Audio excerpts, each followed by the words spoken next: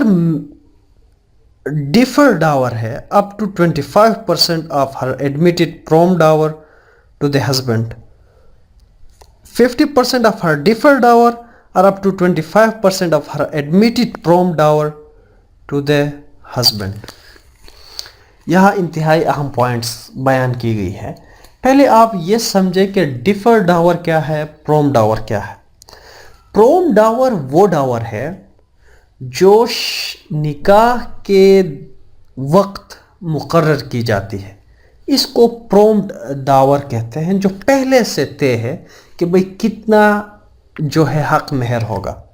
یہ پروم ڈاور ہے. ایک ہے ڈیفر ڈاور جو نکاح کے وقت جو ہے مقرر نہیں کی جاتی. For your very kind information, دیکھو ڈاور ہر ایک نکاح میں ہوگی، چاہے آپ مقرر اس وقت کریں یا نہ کریں. آپ شادی کے وقت، نکاح کے وقت اگر آپ ڈاور مقرر کریں یا نہ کریں، تو یہ ڈاور مقرر ہی تصور ہوگی، یا وہ ڈیفرڈ ہوگا یا پرومپٹ ہوگا. اگر آپ نے نکاح کے وقت اگر آپ نے کوئی خاص اماؤنٹ طے کیا تو پھر یہ پرومپٹ ہو گیا. اگر آپ نے نہیں کیا تو بھی ڈاور جو ہے کیا تصور ہوگی، مقرر تصور ہوگی، کیونکہ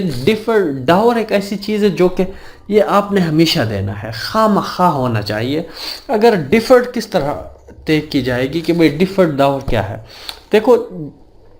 ڈیفرڈ ڈاور کو طے کرنے کے لیے کہ بھئی کتنا ہوگا،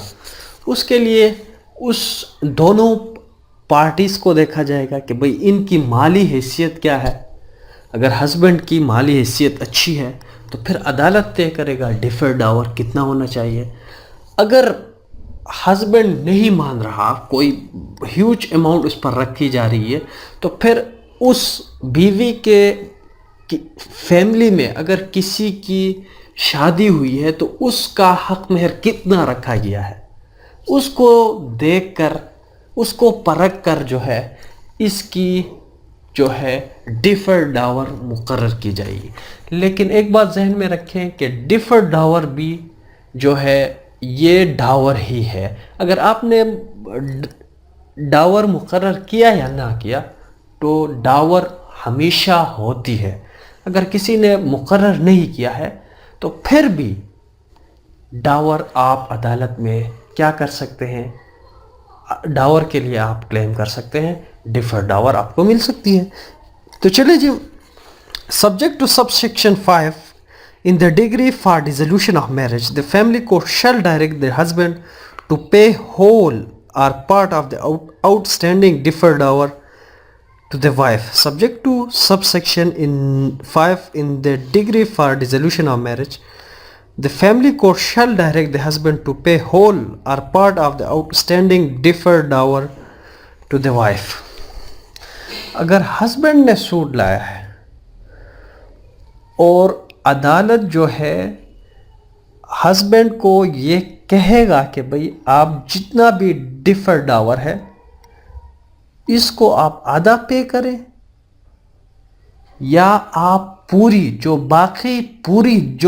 باقایا آؤٹ اسٹینڈنگ کا مطلب باقایا پہلے اس نے جتنے پے کی ہے ممکن ہے اس نے اس پر اس کے لیے زیورات لیے ہو یا کوئی اور چیز ان کے لیے وہ بیوی کے لیے انہوں نے خریدی ہو اس پر وہ ادا ہوئی ہو. آؤٹ اسٹینڈنگ مطلب بقایا وہ جتنا عدالت کہے وہ ہسبینڈ اس کو ڈیزولوشن آف میرج کے لیے جب ہسبینڈ اپلائی کرے گا تو اس کو پے کرنے کے لیے کہے گا. اس کے بعد جو ہے ہمارے پاس ریکارڈنگ آف ایویڈنس ہے. On the date fixed for recording of the evidence, the family court shall examine the witness produced by the parties in such order as it deem fit. Simple سی بات ہے بھائی. On the date fix جو date مقرر ہوگی اس پر جو ہے evidence record کرے گا عدالت. اور ایگزامائن دا وٹنس کو کیا کر سکتی ہے ایگزامائن بھی کر سکتی ہے produce by the parties in such order جس طرح وہ ان سے سوالات کر سکتی ہے وہ عدالت کی ثوابیت ہے اور جس طریقے سے وہ کرتی ہے. اس کے بعد جو ہے the family court shall record or cause to be recorded the substance of the statement of a witness or may record or cause to be recorded the statement of witness through audio or video recording. اس کو audio میں بھی اس کو record کر سکتی ہے, video کی شکل میں بھی اس کو ریکارڈ کر سکتی ہے, ویژول فارم میں اس کو ریکارڈ کر سکتی ہے. The court shall not issue any summon for the appearance of any witness unless within 3 days of framing of issues any party intimate the court that. دیکھو یہاں ایک بات کہی گئی ہے کہ بھئی کورٹ یہاں فیملی کورٹ کسی بھی وٹنس کو سمن نہیں کرے گا جب تک کوئی پارٹی آ کے عدالت سے کہتا ہے کہ بھئی فلاں پارٹی فلاں وٹنس کو آپ سمن کریں, وہ میری بات پر عدالت میں حاضر ہونے کے لیے راضی نہیں ہے. تو پھر اگر عدالت کو what in 3 days of framing issue کوئی پارٹی آ کے کہتا ہے کہ بھئی عدالت سے درخواست کرتا ہے کہ بھئی فلاں شخص کو آپ بلائیں عدالت میں گواہی کے لیے, وہ اس کیس میں اہم گواہ ہے اور وہ میری بات نہیں سن رہا, تو عدالت اس پارٹی کی ریکویسٹ پر جو ہے اس شخص کو سمن کر سکتی ہے اور اس کو بلا سکتی ہے اور اس وٹنس کی گواہی ریکارڈ کر سکتی ہے. The witness shall give their evidence in their own words. ہر ایک گواہ اپنی ہی الفاظ میں گواہی دے گا, کوئی اس کے بہاف پر آگے یا اس کے بہاف پر کوئی اس کا وکیل آ کے گواہی نہیں دے سکتا. اس کے بعد پرووائڈ یہاں ایک کیا ہے پروویزو ہے that the parties or their counsel may further examine, cross-examine or re-examine the witness. کسی بھی وٹنس کو وہ جرح کر سکتی ہیں, دوبارہ بلا سکتی ہیں, دوبارہ جرح کر سکتی ہیں, بار بار اس سے سوالات کر سکتے ہیں. لیکن یہاں اوپر پروویزو کا مزید پروویزو ہے, ایک شرط مزید ہے. Further provided further that the family court may forbid any question which it regards as indecent, scandalous or frivolous or which appears to it to be intended to insult or annoy or needlessly offensive in form. کوئی ایسی سوالات سے عدالت روک سکتی ہے, یعنی اس witness سے کوئی غیر ضروری سوالات کرتا ہے, اس سے اوفینسو, اس کو غصہ دلانے کے لیے اس کو یعنی کوئی نازیبا سوالات پوچھتا ہے, جو غیر اخلاقی سوالات اس سے پوچھتا ہے, irrelevant کوسچن اس سے کرتا ہے, تو عدالت اس کونسل کو, اس وکیل کو روک سکتا ہے کہ بھئی آپ کس طرح جرح کر رہے ہو, یہ کیا طریقہ ہے, آپ اس طرح یعنی غیر مناسب الفاظ یا غیر مناسب سوالات کیوں پوچھ رہے ہو. عدالت اس وکیل کو روک سکتی ہے کراس ایگزامینیشن سے یا ایسے سوالات پوچھنے سے. The family court may, if it so deem fit, put any question to any witness for the purpose of elucidation of any point which it consider material in the case. The family court may, if it so deem fit, put any question to any witness. کوئی بھی question جو ہے عدالت کسی بھی witness سے پوچھ سکتی ہے اگر وہ کوشچن عدالت سمجھے کہ بھئی یہ کوشچن جو ہے اہم ہے اس پوائنٹ میں، اور اس کوشچن کی جواب جو ہے اس کیس میں بہت اہم کردار رکھتی ہے یا اس کی مرکزی کیا ہے اہمیت ہے. Provided that if the court deem fit, it may call such witness for the purpose of examination in accordance with subsection. Provided that the family court may permit the evidence of any witness to be given by means of an affidavit. دیکھو یہاں اگر کوئی شخص خود آنا نہیں چاہتا یا وہ ملک سے باہر ہے، وہ ایفیڈیوٹ کے ذریعے اپنی گواہی عدالت کو بھیج سکتی ہے کہ بھئی اس کیس میں میرا یہ کیا ہے، گواہ ہوں، یہ چیز میں نے دیکھا ہے، اپنے آنکھوں سے دیکھا ہے،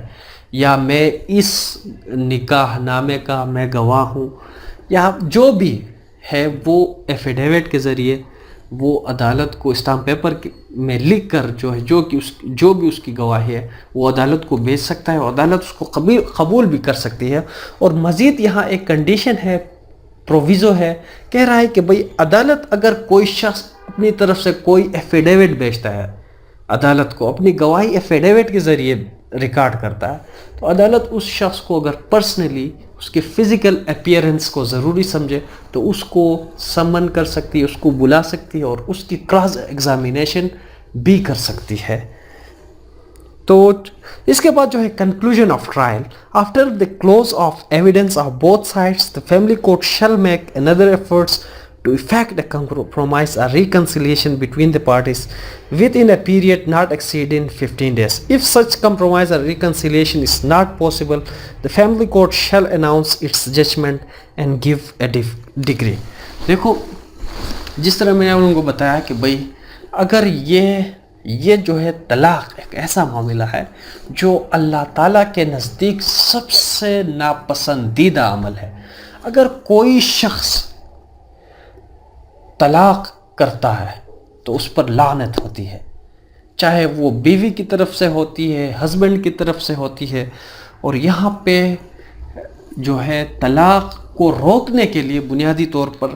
یہ چیزیں یہاں بار بار ڈالی گئی ہیں کہ بھئی یعنی فیملی کا جو ہسبینڈ بیوی کا جو یہ رشتہ ہے نہ ٹوٹے. اگر ٹوٹ جائے تو دونوں طرف جو ہے لوگ فرسٹریٹ ہوتے ہیں، یہاں بھی فیملی متاثر ہوتی ہے، وہاں بھی فیملی متاثر ہوتی ہے، خاندان میں جو ہے پرابلم پیدا ہوتی ہے. اس کے بعد جو ہے اگر بچے ہوں تو وہ ماں باپ کے لیے ترس جاتے ہیں. بہت ساری ایسی باتیں ہیں جو کہ اسلام جو ہے اس لیے جو ہے اس پر لعنت بھیجی ہے. یعنی اللہ تعالیٰ اس لیے جو ہے اللہ تعالیٰ کے نزدیک یہ سب سے ناپسندیدہ عمل ہے کیونکہ یہاں جو ہے فیملی جو ہے برباد ہوتی ہے. اگر کسی کے چھوٹے چھوٹے بچے ہوں اور وہ یہاں سے کیا ہو جاتی ہے، میرج ڈیزولو ہوتی ہے یا کوئی خلا لے کر جاتی ہے، تو پھر دونوں طرف سے جو ہے فرسٹریشن ہوتی ہے، لوگوں کو مشکلات ہوتے ہیں، تکالیف ہوتی ہیں. تو اس لیے جو ہے اسلام بھی کیا کرتی ہے، اس کو یعنی کیا کرتی ہے، ناپسند کرتی ہے طلاق کو. دوسری طرف ہم ایک اسلامی اور ہمارا جو سوسائٹی بھی اس چیز کو ناپسند کرتی ہے طلاق کو. دوسری بات یہ ہے کہ بھئی اس طلاق کو روکنے کے لیے ہماری کیا کیا گیا ہے، اس لا بنائی گئی ہے کہ کس طرح اس کو روکا جائے. اس لیے بار بار کہہ رہا ہے کہ بھئی عدالت ان سب ہونے کے باوجود بھی، گواہ کے ریکارڈ ہونے کے باوجود بھی، یعنی کوئی کیس کا فیصلہ اس وقت تک نہیں کرے گا، ایک مرتبہ پھر کوشش کرے گا کہ بھئی ان کے درمیان کوئی صلاح ہو جائے، ان کا جو ہے رشتہ نہ ٹوٹے، یعنی ان کی جو ہے جو میرٹل جو ریلیشن ہے دوبارہ بحال ہو، اس کے لیے وہ دوبارہ کوشش کرے گا، ان کو بلائے گا، ان سے کہے گا کہ بھئی یہ، پھر ان سے کو سنائے گا کہ بھئی یہ جو ہے یہ اللہ کے نزدیک یہ بہت، آپ جب عدالت جائیں گے آپ کو پتہ چلے گا، شاید آپ پہلے گئے بھی ہوں گے، وہاں پہ بنیادی طور پر ججز ان کو یہ تقریر کر رہے ہوتے ہیں کہ بھئی اللہ کے نزدیک جو ہے سب سے ناپسندیدہ عمل طلاق ہے، اور اس سے بہت ساری چیزیں وہ ان کو سناتی ہے کہ بھئی اگر آپ کے بچے ہیں ان بچوں کے بارے میں اس سے کہے گا کہ بھئی اللہ نے یہ کہا ہے، حضور صلی اللہ علیہ وسلم کا یہ ارشاد ہے بچوں کے بارے میں، بچوں کی کفالت کے بارے میں، اور یہ تمام چیزیں سنانے کے بعد جو ہے کوشش کرے گا، ان کو کنونس کرنے کی کوشش کرے گا کہ بھئی اس رشتے کو آپ بحال رکھیں، اس کو آپ جو ہے کمپرومائز کریں۔ بہرحال آج کے لیے اتنا ہی، مجھے دیجیے، اپنا بہت سارا خیال رکھیے، اللہ حافظ، بائے۔